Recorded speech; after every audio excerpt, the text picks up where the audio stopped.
The largest space battle in galactic history erupted across the Kepler 1442 system as 67 Allied ships charged toward the Varaki fleet. Captain Lee Hyun stood on the bridge of the Taeguk, now surrounded by friendly vessels but still leading the attack toward Overlord Kethmore's flagship. "All ships, this is Admiral Cho Taejin," came the voice over the communications system. "Follow Captain Lee's lead. His crew has been fighting these aliens longer than anyone. They know how to beat them." The Allied fleet spread out in a formation that no military academy had ever taught. Human tactical doctrine mixed with Centaurian speed techniques, Andromedan defensive strategies, and the desperate innovation of merchant captains who had armed their cargo ships for war. Commander Park Ji-ho, now in command of the Taeguk while Captain Lee coordinated the fleet, watched the tactical display with amazement. "Captain, the Allied ships are adapting our chaotic fighting style. They're not following standard formation patterns anymore." "Good," Lee Hyun said, monitoring communications from the entire fleet. "The Varaki hive mind can't handle unpredictability. If we all fight like individuals working toward the same goal, their coordination advantage disappears." Dr. Kim Nara called out urgently from her science station. "Captain, the stellar weapon is at 80% charge. When it reaches 100%, they'll fire it into the star's core. We have maybe 10 minutes before the star goes supernova." The Taeguk, supported by 2 Centaurian destroyers and an Andromedan heavy cruiser, punched through the Varaki defensive line. Weapons fire lit up space around them as both sides exchanged devastating volleys. "Hull breach on Deck 4, reported damage control specialist Kang Wonshik. "But we're still sealed and still flying." Medical Officer Lim Jiwon's voice came over the ship's communications. "Captain, I've got injured crew from 3 different species in my medical bay. Turns out, when you're bleeding and fighting for your life, it doesn't matter what planet you're from." The Allied fleet fought with a unity that amazed even their own commanders. Human ships used their mobility to distract Varaki vessels, while Andromedan cruisers delivered devastating broadsides. Centaurian destroyers darted between the larger ships, targeting weapon systems with surgical precision. On the Varaki flagship, Overlord Kethmore watched his fleet's coordination collapse as individual ship commanders began making independent decisions for the first time in their species' history. The hive mind was fragmenting under the stress of fighting an enemy that refused to follow predictable patterns. "Overlord," one of his subordinates reported, "our fleet cohesion is down to 60%. Individual vessels are requesting permission to retreat." "No retreat," Kethmore snarled. "Activate the stellar cascade weapon now. If we cannot feed on their fear, we will feed on the death of their entire system."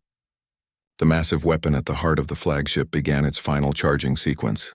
Energy levels that could crack moons built up in the alien device, preparing to fire a beam that would destabilize the star's core. Dr. Kim Nara detected the change immediately. "Captain, they're firing the weapon early. The beam will hit the star in 3 minutes." Lieutenant Choi Minho pushed the Taeguk past its already abused limits, racing toward the Varaki flagship with Allied ships clearing the way ahead of them. "Captain, even at maximum speed, we won't reach them in time." Lee Hyun made a decision that defined not just the battle, but the future of galactic civilization. "All ships, this is Captain Lee Hyun. We need to reach that flagship now, not in 3 minutes. I'm ordering a ramming attack.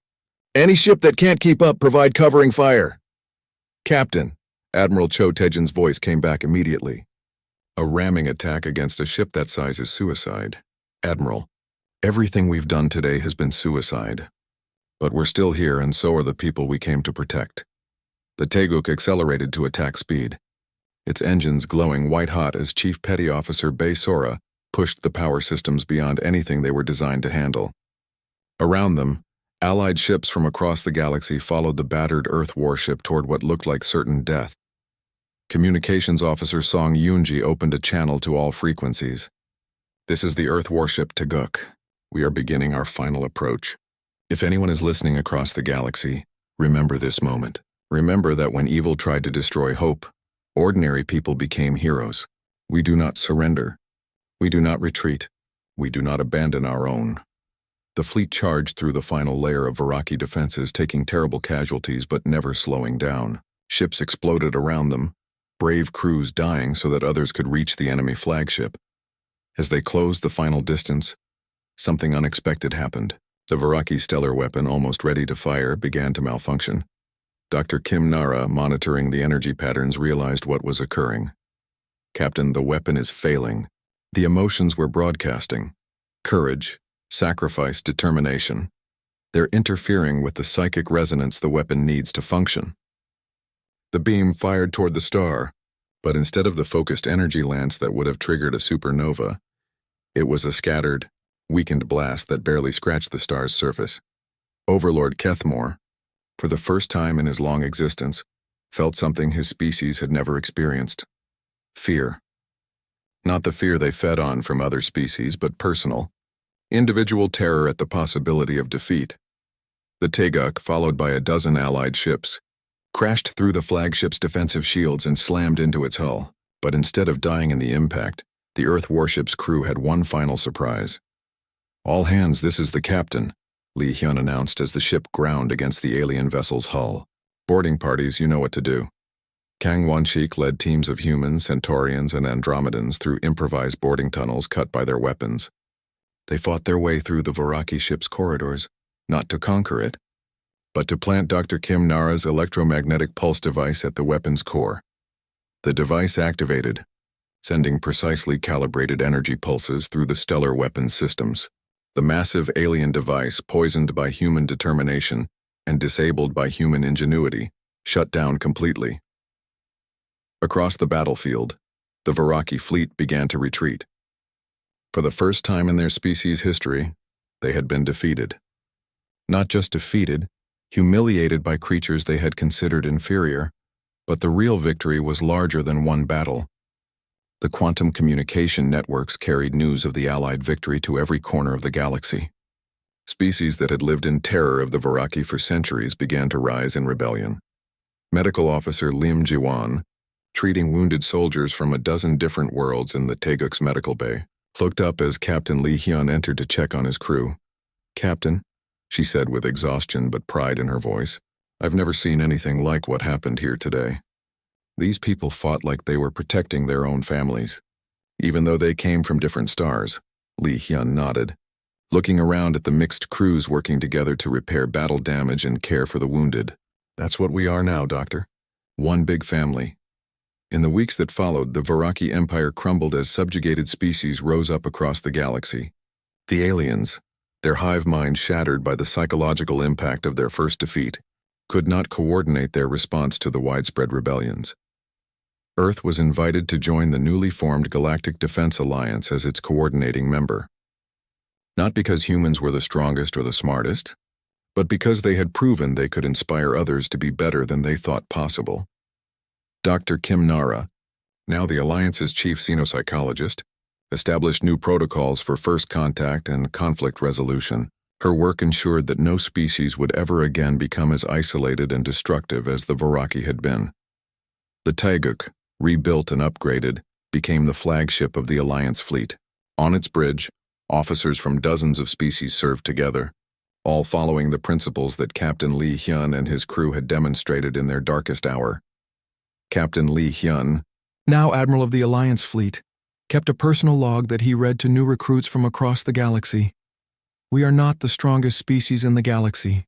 We are not the smartest or the most advanced. But we are the ones who stand up when others fall down. We are the ones who run toward danger when others run away. And when the universe needs someone to hold the line against darkness, we are the ones who say not one step back. Sometimes, that's enough to change everything." Years later, when children across the galaxy asked their parents about the Great War against the Viraki, they would always hear the same story. It began with words that had become legend. Worlds fell easily, until a human warship stood against them. And in standing, they taught the galaxy how to rise. The monument built on the former Viraki homeworld, now a memorial to all victims of their empire, bore a simple inscription in 1,000 languages. They stood alone so that none would stand alone again. And in the depths of space, the Earth warship Teguk continued its eternal patrol, a symbol of hope that traveled from star to star, reminding the galaxy that some things are worth fighting for no matter the odds.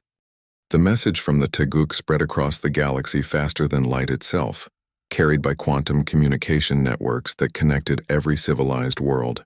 On Earth, Admiral Cho Taejin received the fragmentary reports about a single human warship holding off the entire Viraki fleet, and made a decision that would change the course of galactic history.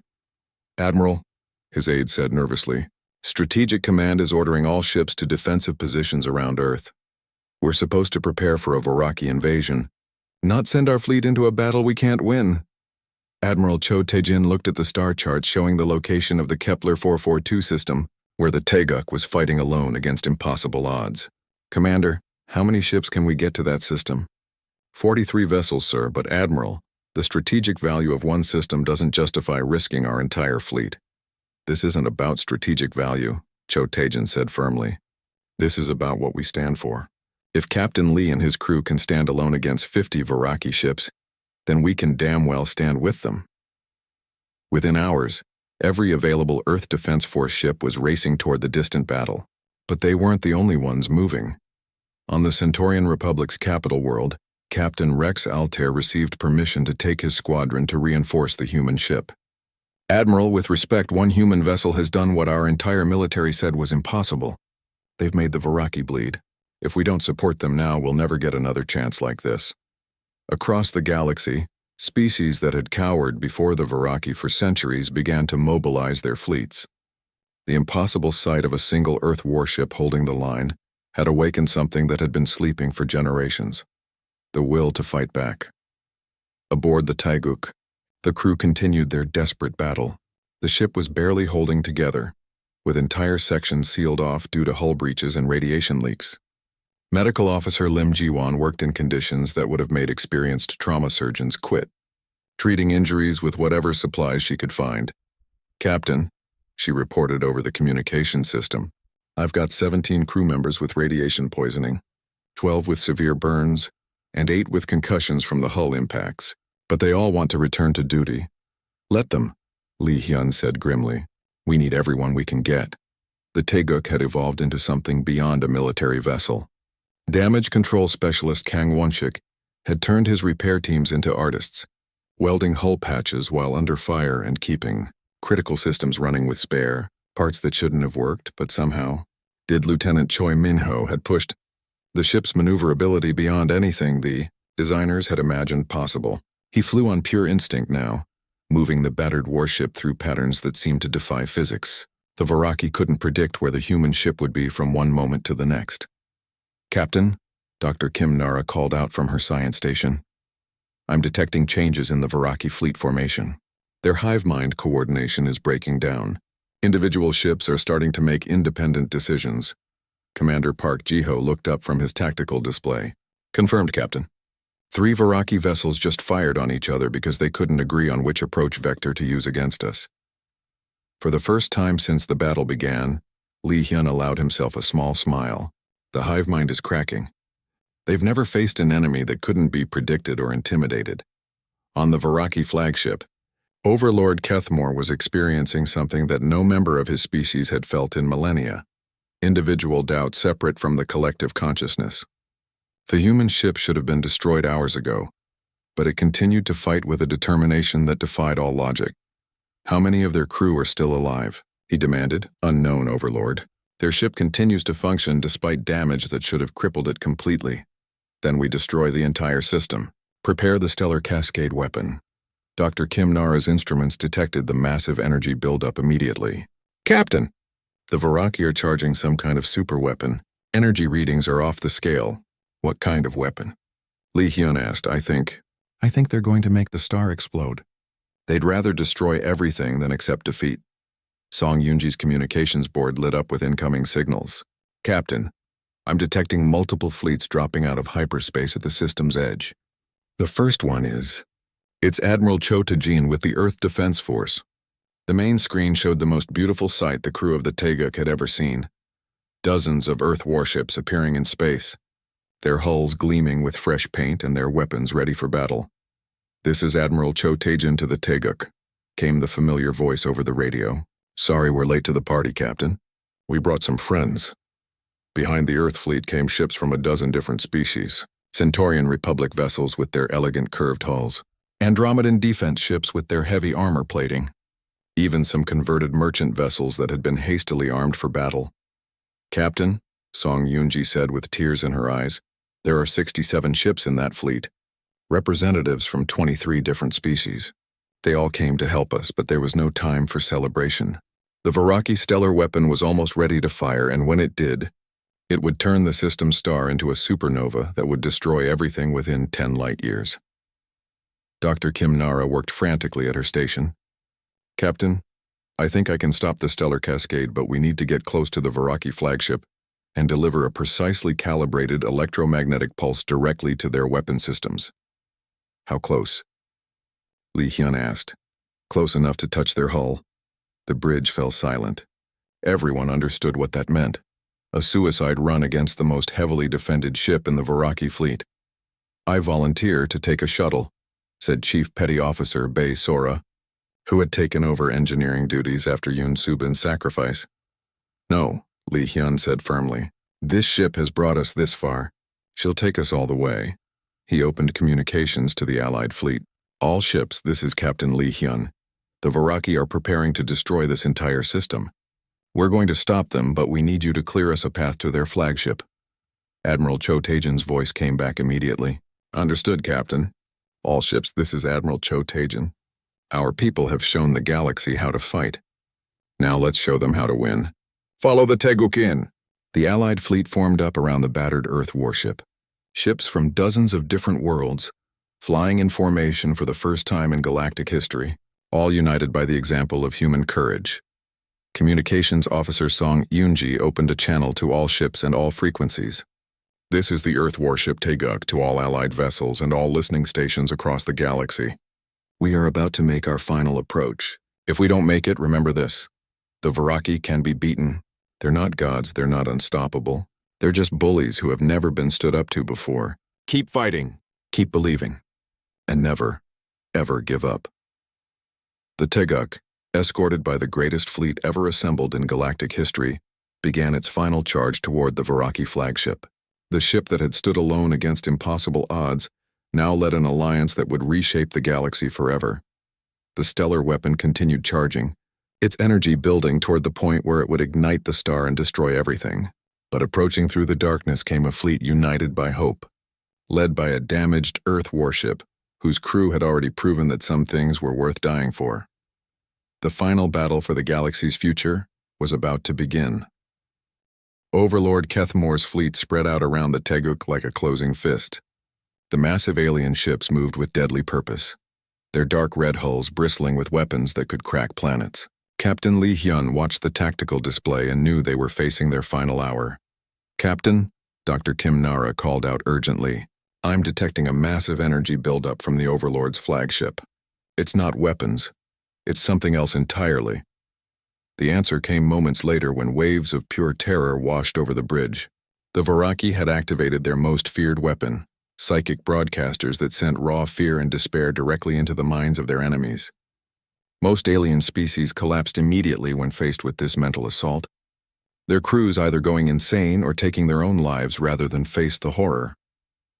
Communications Officer Song Yoonji grabbed her head as the alien influence hit her mind. Captain, I can feel them inside my thoughts.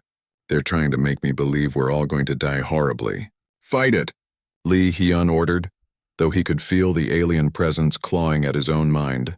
Remember who you are. Remember why we're here. Lieutenant Choi Minho struggled at his controls, sweat pouring down his face. Captain, it's like having nightmares while I'm awake. I can barely think straight. But something unexpected happened. While the human crew felt the Varaki mental attack, they didn't break under it. Their minds, shaped by millions of years of evolution on a dangerous world, had natural defenses that the aliens had never encountered before. Dr. Kim Nara, fighting through the psychic assault, made a crucial discovery. Captain, human brain patterns are more complex than what the Varaki are used to. Our individual thoughts are creating interference with their mental attacks. Song Yoonji, forcing herself to focus, began coordinating with the remaining refugee ships. All vessels, this is the Taeguk. Follow my lead. Think about your homes, your families, anything good and strong. Don't let the fear win. The human ship began moving again, with Choi Minho pushing through the alien influence to pilot them away from the closing trap.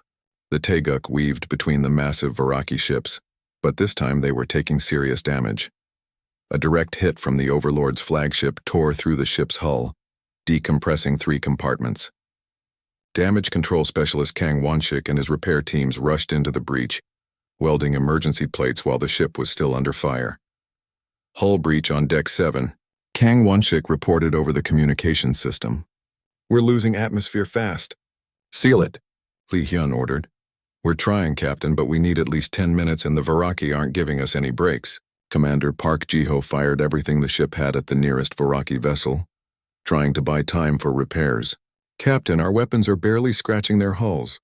We need a new strategy." Chief Engineer Yoon Subin's voice came from the engine room, strained clear in her tone. "Captain, I'm reading critical system failures throughout the ship. The reactor containment is starting to weaken. If it goes, we'll lose main power completely." Lee Hyun made a command decision that went against everything they had taught him in the academy. "All stations, listen carefully. From now on, everyone makes their own tactical decisions. Don't wait for orders. See an opportunity, take it. See a threat, deal with it. Fight like humans, not like machines." What happened next amazed even the crew of the Taeguk. Instead of coordinated military action, the ship began to fight in a completely unpredictable pattern. Choi Minho would suddenly change course based on his pilot's instincts. Han Dong-hyuk fired weapons at targets that only he could see the value in hitting. Song Yoon-ji rerouted communications in ways that confused even her own shipmates. The result was a fighting style that the Varaki hive mind couldn't understand or predict. Their mental unity, which was their greatest strength, became a weakness when facing an enemy that thought with dozens of individual minds working together. Dr. Kim Nara, analyzing the battle patterns while dodging falling debris from another hit, realized what was happening. "Captain, the Varaki can't adapt to true chaos. Their hive mind expects patterns, logic, predictable responses. We're fighting in a way that makes no sense to them." But the cost was terrible. Another direct hit from the Overlord's weapons tore into the engine room. Emergency alarms screamed throughout the ship as radiation warnings flashed on every screen. "Captain," Yoon Subin's voice was barely audible over the noise of failing systems. "The reactor containment is cracking. I need to manually override the safety systems or we'll have a complete meltdown." "Negative," Lee Hyun shouted back. "The radiation levels in there will kill you." "Captain, if I don't do this, the radiation will kill all of us. The ship will be dead in space and those refugee ships won't make it without our protection." Before anyone could stop her, Yoon Subin sealed herself in the engine room and began the emergency override procedures. Through the communication system, they could hear her working, her voice getting weaker as the radiation poisoned her body. "Reactor stable," she reported, her words slurred but determined. "Main power restored. The ship lives, Captain. The mission continues. Make it count." The communication system went silent. Chief Engineer Yoon Subin, who had kept the Taeguk flying through impossible odds, was gone. The bridge crew fought back tears as they honored her sacrifice by continuing the fight. The ship, bleeding atmosphere and trailing debris, kept moving between the Varaki vessels. Every impossible maneuver, every precise shot against overwhelming odds, sent a message across the galaxy that the Varaki could be fought.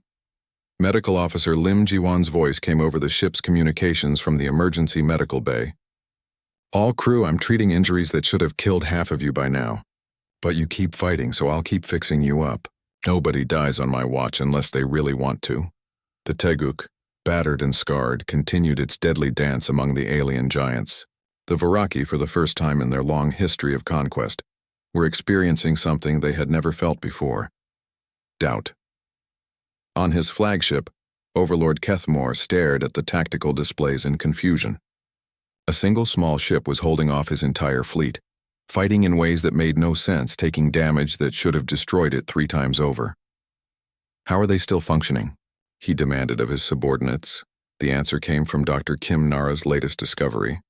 "Captain," she said, studying her readings while the ship shook from another hit, "human emotions, especially courage and self-sacrifice, are actually poisonous to their psychic feeding systems.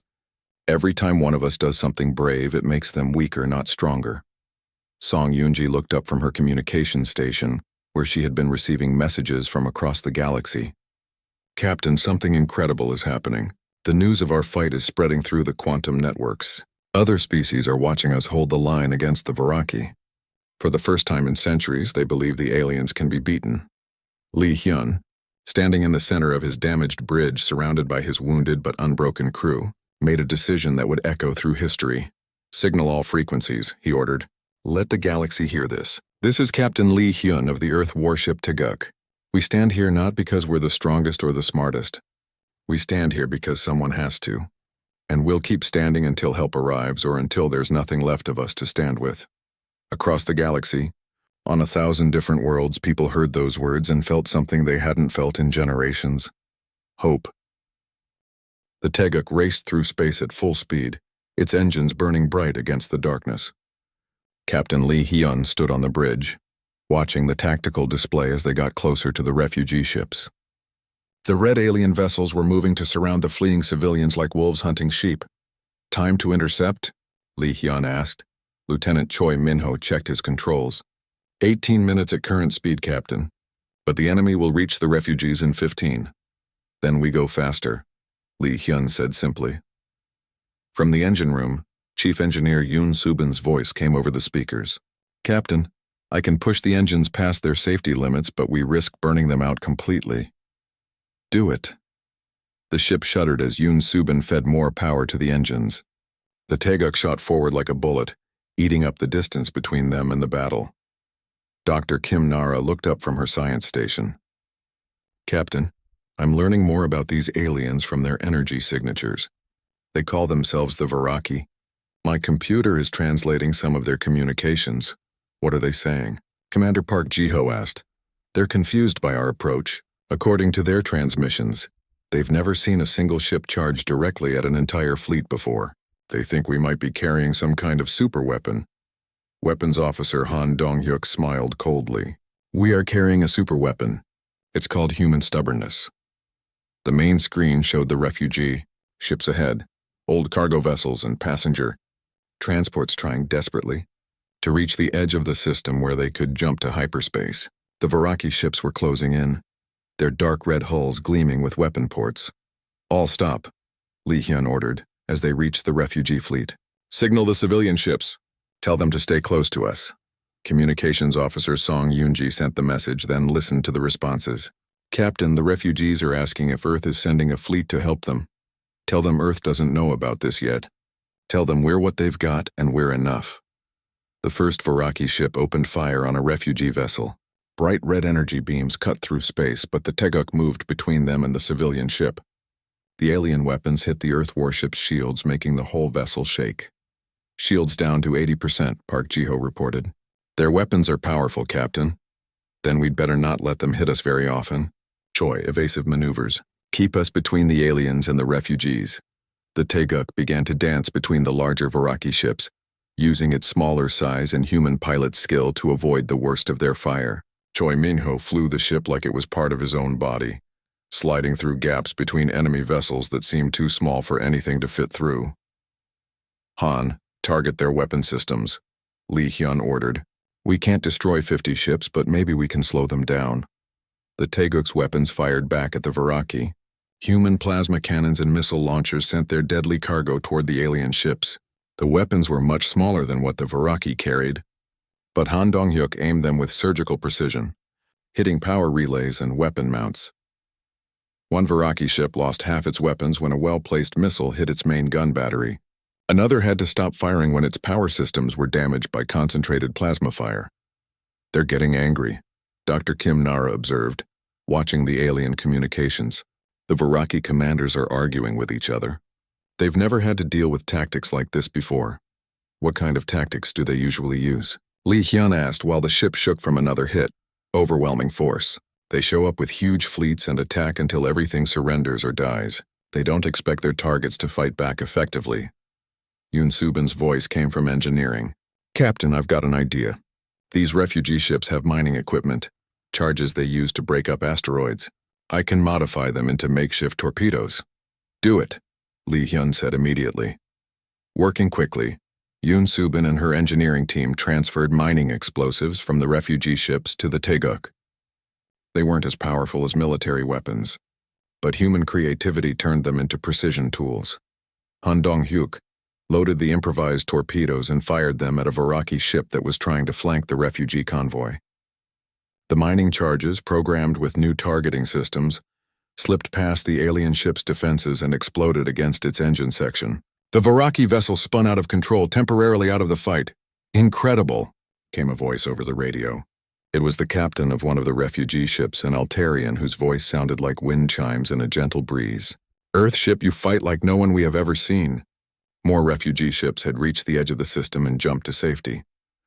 But there were still dozens more that needed protection, and the Varaki were bringing more ships into the battle. Dr. Kim Nara made a discovery that changed everything. "Captain, I've figured out why our presence is confusing them so much. The Varaki feed on fear and despair.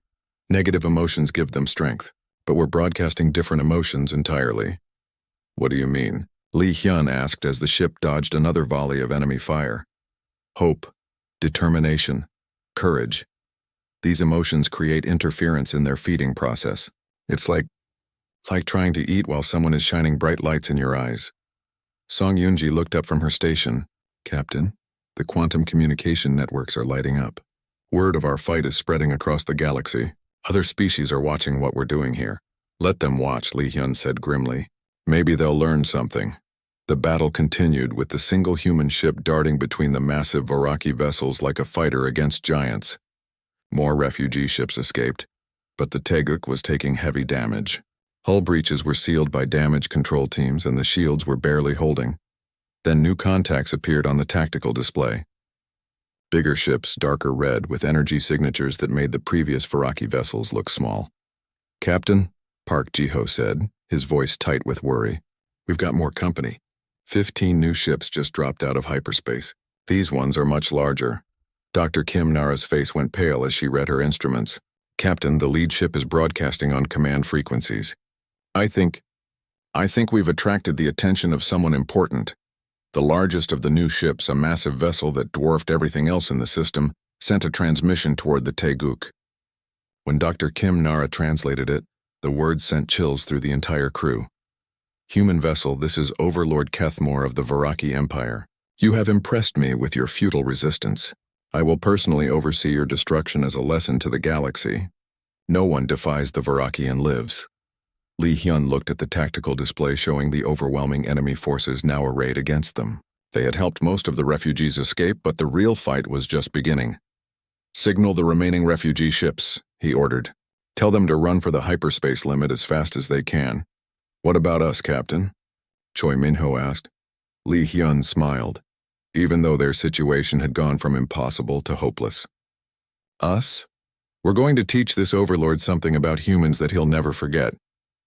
Captain Lee Hyun stood on the bridge of the Earth warship Taeguk, watching the stars through the main screen. The ship moved slowly through the Kepler 442 system, far from Earth and the busy trade routes. This was patrol duty, boring but necessary work that kept the outer colonies safe. "Captain, we're getting strange signals," said Communications Officer Song Yoonji from her station. She pressed buttons on her control panel, trying to make sense of what she was hearing. "Multiple distress calls from the Altarian colonies." Lee Hyun walked over to her station. The Altarians were peaceful beings made of living crystal, who talked to each other through beautiful singing sounds. They had never heard anyone and spent their time creating art and music that could make people cry with joy. "Put it on speakers," Lee Hyun ordered. The bridge filled with desperate voices speaking in broken human language mixed with the crystal beings' natural harmonic tones. "Help us, ships in the sky. They are killing everyone. Please, someone help us." Commander Park Ji-ho looked up from his tactical station, his face serious. "Captain, I'm reading massive energy signatures dropping out of hyperspace near the Altarian homeworld. At least 50 large ships, maybe more." Dr. Kim Nara, the ship's scientist who studied alien life, ran onto the bridge from her lab. "Captain, I've been monitoring the quantum communication networks. The signals are getting weaker by the minute. Whatever's happening there, it's happening fast." Lee Hyun felt ice in his stomach. In all his years serving in the Earth Defense Force, he had never heard panic like this from the gentle Altarians. "Show me what you can see, Park." The main screen changed to show long-distance sensor readings from the Altarian system. Dark red ships hung in space like drops of blood against the stars. They were huge, bigger than anything in Earth's fleet. Bright flashes of light came from the planet's surface as the alien ships fired their weapons. "My God," whispered Lieutenant Choi Min-ho from the pilot's seat. They're bombing the cities. Chief Engineer Yoon Subin's voice came over the communication system from the engine room. Captain, I'm reading some kind of energy wave coming from those ships. It's not like any weapon I've ever seen. Dr. Kim Nara studied her readings, her face getting paler by the second. Captain, this is systematic. They're not just attacking military targets. They're hitting population centers first. Schools, hospitals, art galleries where the Altarians gather to sing together. The distress calls were getting weaker. Song Eunji adjusted her equipment, trying to boost the signals. Captain, the voices... They're changing. The Altarians sound different now, scared in a way I've never heard before. What do you mean? Lee Hyun asked. It's like they're not just afraid of dying. They're afraid of something worse than death. Weapons Officer Han Dong-hyuk spoke up from his station. Captain, I'm detecting unusual energy patterns from the enemy ships. They seem to be collecting something from the planet's surface. Dr. Kim Nara's equipment beeped with new data. She studied the readings carefully, then looked up with horror in her eyes. Captain, I think they're feeding on the Altarians' fear. The energy patterns match emotional resonance frequencies. These aliens are literally eating the terror and pain they're causing. The bridge fell silent except for the hum of the ship's systems and the fading distress calls from the dying world. How many ships are we looking at? Lee Hyun asked quietly. 53 large vessels, Captain, Park Ji-ho reported. Each one is at least 3 times the size of the Taeguk, and more ships are still arriving. Lee Hyun walked to the center of the bridge, thinking hard. Standard military procedure was clear. When facing overwhelming enemy forces, retreat and report to command. Earth Defense Force ships were not supposed to engage in hopeless battles. Captain, Song Eunji called out, I'm picking up civilian ships trying to escape the system. Looks like refugee vessels carrying Altarian survivors. How many? Lee Hyun asked. At least 40 ships, maybe more. They're old cargo vessels and civilian transports. No weapons, minimal shields. Han Dong-hyuk checked his tactical readings. The red ships are moving to intercept them. The refugees won't make it to hyperspace before they're caught. Lee Hyun closed his eyes for a moment. He thought about Earth, about his family back home, about the oath he had taken when he became a captain. He thought about the gentle Altarians and their beautiful crystal cities that were now turning to glass under alien fire. Captain, Dr. Kim Nara said softly, if we run now and call for help, it will take weeks for Earth Command to organize a response. Those refugees don't have weeks. They probably don't have hours. Park Ji-ho looked at his captain. Sir, we're outnumbered 50-1. This isn't a fight we can win. Lee Hyun opened his eyes and looked at each member of his crew. Song Eunji at communications, her hands ready to send messages across the galaxy. Choi Min-ho at the pilot controls, waiting for orders. Park Ji-ho at tactical, calculating impossible odds. Dr. Kim Nara with her scientific mind trying to understand an enemy that fed on suffering. Through the speakers, they could still hear the faint voices of Altarian refugees calling for help as death closed in around them. You're right, Park, Lee Hyun said finally. This isn't a fight we can win, but it's a fight we can't walk away from either. He moved to his captain's chair and pressed the button for shipwide communications. All hands, this is the captain. We have civilians under attack by an unknown alien force. We are outnumbered and outgunned, but we are the only help these people have. We're going in. He looked at his tactical officer. Park, prepare all weapons. Choi, set course for the refugee fleet. Best possible speed. Sir, Choi Min-ho said, his voice steady despite the fear in his eyes. Engaging 50 enemy ships with 1 vessel. That's suicide. Lee Hyun smiled grimly as the Taeguk turned toward the distant battle. Maybe. But if we're going to die today, let's make sure we die doing something that matters. Let's show these monsters what humans do when innocent people need protection. The Earth warship Taeguk accelerated toward an impossible fight, carrying its crew toward a confrontation that would echo across the galaxy for generations to come.